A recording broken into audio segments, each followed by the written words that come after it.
Sanjay sir online class में आज हम लोग केमिस्ट्री में जो हमारा टॉपिक होगा वह संतुलित एवं असंतुलित रासायनिक समीकरण होगा, अर्थात बैलेंस एवं अनबैलेंस केमिकल रिएक्शंस के बारे में। ये बैलेंस अनबैलेंस केमिकल रिएक्शंस को समझने से पहले हमें केमिकल रिएक्शंस क्या है, डैट मीन्स रासायनिक अभिक्रिया क्या है, और केमिकल रिएक्शंस को दर्शाने के लिए, केमिकल रिएक्शंस को संक्षिप्त और शॉर्ट रूप में रिप्रेजेंट करने के लिए रासायनिक समीकरण क्या है, हमको ये समझना होगा। और फिर रासायनिक समीकरण को समझने के साथ साथ हमें यह भी समझना होगा कि अभिकारक और प्रतिफल क्या होता है। मतलब रासायनिक अभिक्रिया में जो पदार्थ भाग लेता है वो अभिकारक होता है, और अभिक्रिया के बाद जो नया पदार्थ बनता है वो प्रतिफल होता है। तो हमें इन बातों पर भी ध्यान देने के बाद तब हम लोग जानने का प्रयास करेंगे कि संतुलित एवं असंतुलित रासायनिक समीकरण क्या होता है। और यह चीज़ सीखने से पहले हमें थोड़ा सा तत्व और यौगिका का भी ज्ञान होना चाहिए, तो उसके बारे में हम लोग चर्चा करेंगे। तो सबसे पहले ये जो प्रश्न मैंने लिखा है कि रासायनिक अभिक्रिया क्या है, तो मैं इसको समझूँ जरा। इसको जैसे देख रहे हैं कि रासायनिक अभिक्रिया क्या है, आप अगर इसको पढ़ेंगे तो यहाँ लिखा हुआ है कि जब कोई पदार्थ अकेले या अन्य पदार्थ के साथ क्रिया करता है। जैसे आप देखिए, कार्बन एक पदार्थ है, जब इनको ऑक्सीजन के साथ क्रिया करवाते हैं, यानी आपके घर में कोयला है, लकड़ी है, गोईठा है, इन सभी पदार्थों में कहीं ना कहीं कार्बन होता है। ये कार्बन जब ऑक्सीजन के साथ, यानी हमारे वायुमंडल में ऑक्सीजन है, यह ऑक्सीजन जो है उस कार्बन के साथ अभिक्रिया कर लेता है और कार्बन डाइऑक्साइड गैस बनाता है। तो ये जो अभिक्रिया होने वाला है ये रासायनिक अभिक्रिया है। तो वही बोला कि जब कोई पदार्थ अकेले या अन्य पदार्थ के साथ क्रिया करके दो या दो से अधिक भिन्न गुण वाले नए पदार्थ का निर्माण करता है। देखिए यहाँ कार्बन और ऑक्सीजन है ना, दोनों पदार्थ जब क्रिया करता है तो कार्बन डाइऑक्साइड का निर्माण होता है। तो ये कार्बन डाइऑक्साइड का गुण बिल्कुल एक भिन्न प्रकार के गुण होते हैं जो कार्बन ऑक्सीजन से वो बिल्कुल अलग होते हैं। इनको आप और अच्छे ढंग से समझ सकते हैं जब हाइड्रोजन, दैट मीन्स H2, जब हाइड्रोजन H2 और ऑक्सीजन O2 जब आपस में संयोग करते हैं तो जल बनता है। तो आप समझ सकते हैं कि हाइड्रोजन एक दहनशील गैस है, ऑक्सीजन जलने में मदद करने वाला गैस है, लेकिन इन दोनों के मिलने से जो बना नया पदार्थ वो जल होता है, जो काफ़ी एक दूसरे के गुणों से वो भिन्न होता है। तो इस प्रकार से रासायनिक अभिक्रिया को हम लोग समझते हैं। इसके अलावा हमारे दैनिक जीवन में कुछ घटनाओं को भी हम लोग देखते हैं, जैसे दूध से दही का बनना, लोहे के ऊपर जंग लगना, चावल दाल और पानी को मिला देने से, अग्नि पर रखने से खिचड़ी या खीर बन जाना, चाय चपत्ती बना करके चाय चपत्ती चीनी मिला करके चाय का बना देना, ये सब रासायनिक अभिक्रिया है। हमारे शरीर के अंदर भोजन का पचना वो भी एक रासायनिक अभिक्रिया है। यानी हमारा दैनिक जीवन कहीं ना कहीं दो क्रियाओं पर टिका हुआ होता है, एक रासायनिक अभिक्रिया, एक भौतिक क्रिया। भौतिक क्रिया को हम देख पाते हैं, लेकिन रासायनिक क्रिया बहुत ही सूक्ष्म और परमाणुक और आणविक स्तर पे होता है, इसलिए हम इसको देख नहीं पाते हैं। अब हम चलते हैं अभिकारक एवं प्रतिफल क्या होता है।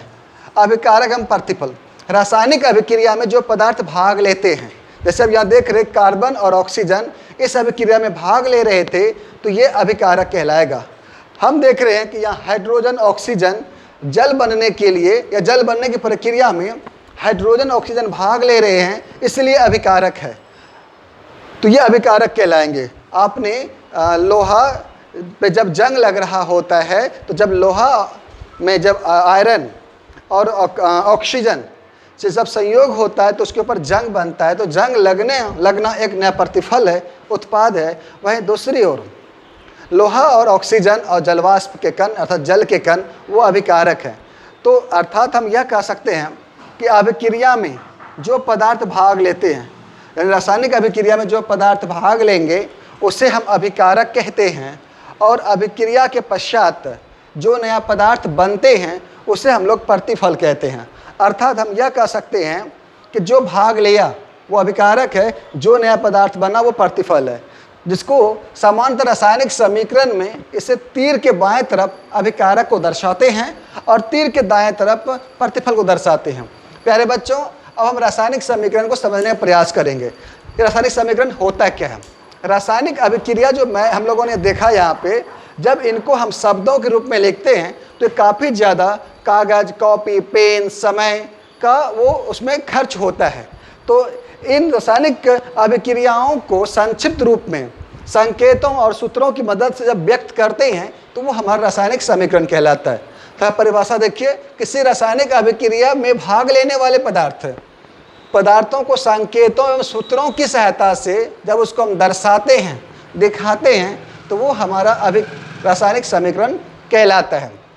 जैसे हाइड्रोजन और क्लोरीन है ना, जब हाइड्रोजन को क्लोरीन से अभिक्रिया करवाते हैं तो हाइड्रोक्लोरिक एसिड बनता है। अगर इस शब्दों को, इन समीकरण को शब्दों में लिखूंगा तो कहीं ना कहीं ये कागज़, पेन और समय को लेने वाला होता है।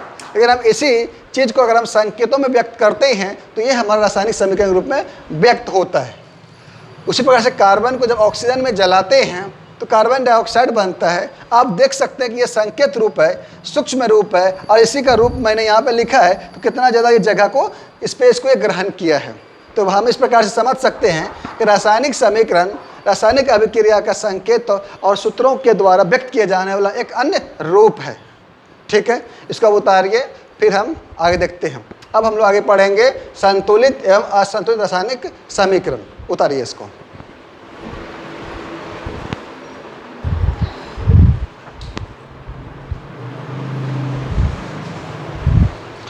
अब हम लोग पढ़ेंगे कि संतुलित एवं असंतुलित रासायनिक समीकरण के बारे में और जानने का प्रयास करेंगे ये होता क्या है।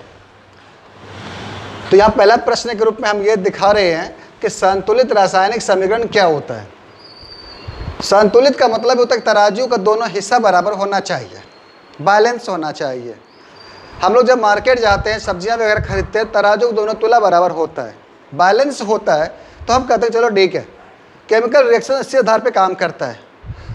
अभिक्रिया के दोनों तरफ जितने, अभिक्रिया के दोनों तरफ है ना, जितने इधर परमाणु है उतनी संख्या इधर भी होना चाहिए, तुला बराबर होना चाहिए।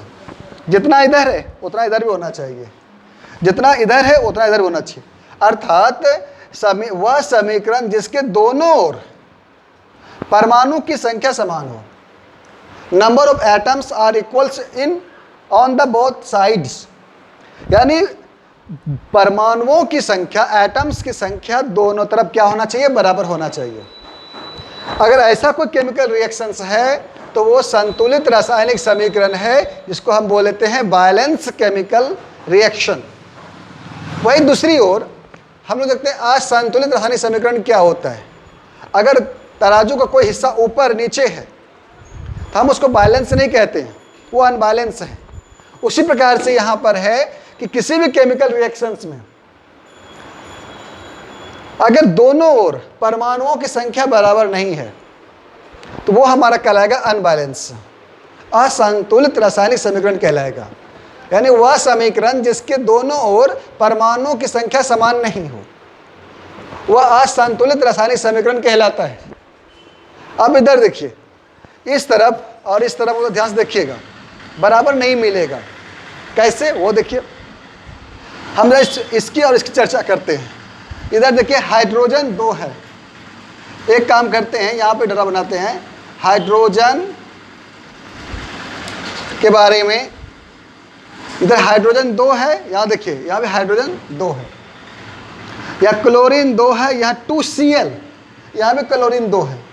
यानी दोनों तरफ परमाणु की संख्या समान है, इसलिए संतुलित है। लेकिन आप यहाँ देखिए, यहाँ हाइड्रोजन 2 है, इधर हाइड्रोजन 1 है। हाइड्रोजन की संख्या बराबर नहीं है। क्लोरीन 2 है या क्लोरीन 1 है, क्लोरीन की संख्या बराबर नहीं है, यानी क्लोरीन के एटम की संख्या बराबर नहीं है। तो ये हमारा कहलाएगा असंतुलित रासायनिक समीकरण। यहाँ देखिए, यहाँ कार्बन 1 है, यहाँ भी कार्बन 1 है। ऑक्सीजन के 2 परमाणु है, यहाँ ऑक्सीजन के 2 परमाणु है, बराबर है। बाएं तरफ दाएं तरफ परमाणुओं की संख्या बराबर है, इसलिए क्या कहलाएगा, ये संतुलित कहलाएगा। अब यहाँ देखिए, हाइड्रोजन 2 है, ऑक्सीजन 2 है। लेकिन यहाँ देखिए, यहाँ हाइड्रोजन तो 2 है, लेकिन इधर ऑक्सीजन 2, इधर ऑक्सीजन 1 ही है। तो बाएं तरफ और दाएं तरफ परमाणुओं की संख्या बराबर नहीं है, इसलिए क्या कहलाएगा, ये असंतुलित कहलाएगा। यहाँ देखिए हाइड्रोजन तो 2 है यहाँ, या ऑक्सीजन भी 2 है। अब यहाँ देखिए इस कंडीशंस में हाइड्रोजन 2 दूनी 4 हो गया और यहाँ हाइड्रोजन 2 है, इसको बैलेंस करें, इसको 2 हम लिख देते हैं। अब देखिए 2 दूनी 4, यानी 4 हाइड्रोजन यहाँ भी है, 4 हाइड्रोजन यहाँ भी है, ऑक्सीजन 2 ऑक्सीजन 2। अब ये बैलेंस है। यही तो पढ़ना है हम लोगों को कि अगर कोई समीकरण असंतुलित है तो उसको संतुलित कैसे करेंगे। हम लोग को पढ़ना है कि आखिर अनबैलेंस केमिकल रिएक्शंस को हीट एंड ट्रायल मेथड के द्वारा कैसे बैलेंस करते हैं। हमारा आज का मुख्य उद्देश्य यह जानने का होगा। खैर, तो ये हमारा हो गया बैलेंस अनबैलेंस केमिकल रिएक्शंस। अब प्रश्न ये होता है कि केमिकल रिएक्शंस को बैलेंस करना क्यों जरूरी है।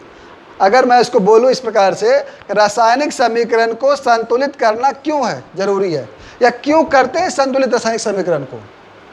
याद रखिएगा प्यारे बच्चों, केमिस्ट्री के पिता लवाजवे कहते हैं, और केमिस्ट्री के जो फादर लवाजवे, उनका कहना है कि रासायनिक अभिक्रिया के दौरान जो पदार्थ भाग लेते हैं और अभिक्रिया के पश्चात जो नए पदार्थ बनते हैं उनके परमाणुओं की संख्या समान होती है। दूसरे शब्दों में हम यह कह सकते हैं कि अभिक्रिया से पहले जो उनका द्रव्यमान है और अभिक्रिया के बाद जो द्रव्यमान होगा दोनों बराबर होगा। अनस्वरता के नियम को संतुलित करने के लिए, अनस्वरता के नियम को सिद्ध करने के लिए, अनस्वरता के नियम को साबित करने के लिए हम लोग केमिकल रिएक्शंस को बैलेंस करते हैं। यही लिखा मैंने कि लवाजवे के अनस्वरता के नियम के अनुसार से रासायनिक अभिक्रिया में पदार्थ का ना तो निर्माण होता है और ना ही नष्ट होता है। पदार्थ का ना ही निर्माण ना ही नष्ट। केमिकल रिएक्शंस के दौरान किसी भी एटम्स का निर्माण नहीं होता है, ना ही नष्ट होता है, बल्कि वह एटम्स यानी वह परमाणु अपना रूप बदल लेता है, वो नए रूपों में आ जाता है, लेकिन उनके परमाणुओं की संख्या समान होती है। वही लिखा हुआ है कि रासायनिक अभिक्रिया के दौरान पदार्थ का ना निर्माण होता है ना ही उसका नाश होता है। अर्थात रासायनिक अभिक्रिया में परमाणु क्या होता है, संरक्षित होता है। तो इसको हम बोलते हैं, इसी कारण से रासायनिक अभिक्रिया क्या करते हैं, बैलेंस करते हैं।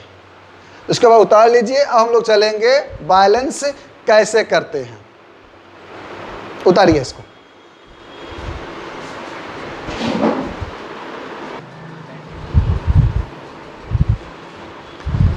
अब हम लोग संतुलित और असंतुलित रासायनिक समीकरण को सीखेंगे उदाहरण के साथ।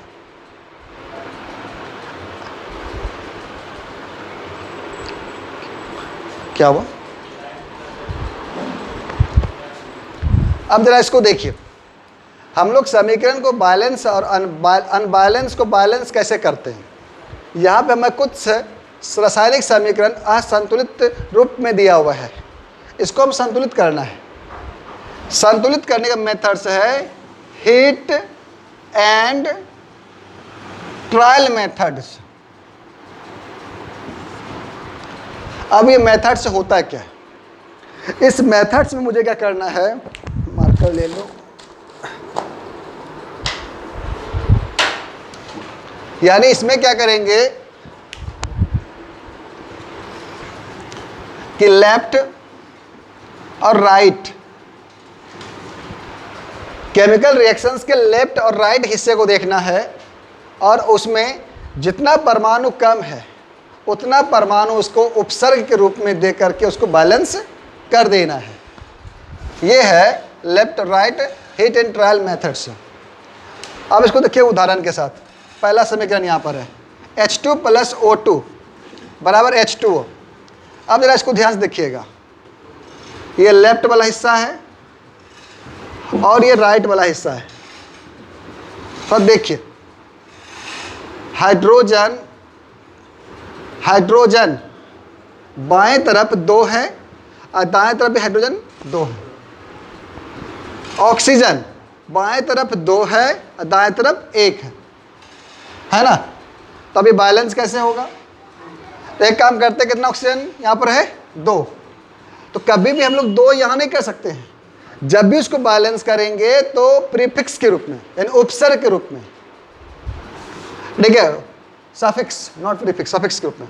यानी उपसर्ग के रूप में आगे दे करके, तो हम इसको 2 या करते हैं। अब 2 करने से क्या हो गया, अब जरा इसको देखिए, अगर यहाँ पे हमने 2 करने से क्या हो गया, हाइड्रोजन 2 है, या कितना हाइड्रोजन हो गया, 4 हो गया। ऑक्सीजन 2 था, ऑक्सीजन 2 गुना 2 ऑक्सीजन, आगे 2 है यानी 2 ऑक्सीजन बैलेंस तो हो चुका है, लेकिन हाइड्रोजन से 4 हो गया। ऐसा हो जाए एक बार फिर से बैलेंस करना है, यानी घूम घूम करके बैलेंस करना है हमको। अब फिर सोचेंगे, इधर तो हाइड्रोजन 4 है, इधर हाइड्रोजन कितना है, 2 है, इसका आगे 2 कर लीजिए, ये हमारा क्या हो गया, बैलेंस हो गया। कैसे मैंने किया वो समझिए। मैंने किया, मेरे पास ये समीकरण था, मैंने देखा कि बाएं तरफ हाइड्रोजन 2 है, दाएं तरफ भी हाइड्रोजन 2 है, ये मेरा बैलेंस है। ऑक्सीजन बाएं तरफ 2 है, लेकिन यहाँ 1 है, तो यहाँ 2 था, इसको हम 2 यहाँ कर दिए। लेकिन ऐसा करने से क्या हुआ, ऐसा करने से क्या हुआ कि हाइड्रोजन संख्या बढ़ गई। एक बार फिर से सोचिए, अब ऐसे सोचिए, इधर हाइड्रोजन कितना हो गया, 2, कितना हाइड्रोजन हो गया, 2 नहीं 4, तो इसको यहाँ पे 2 कर दिए, कितना ये हो गया, 4। अब मेरा क्या हो गया, बैलेंस हो गया। सेकेंड सवाल देखिएगा, Mg plus HCl MgCl2 plus H2।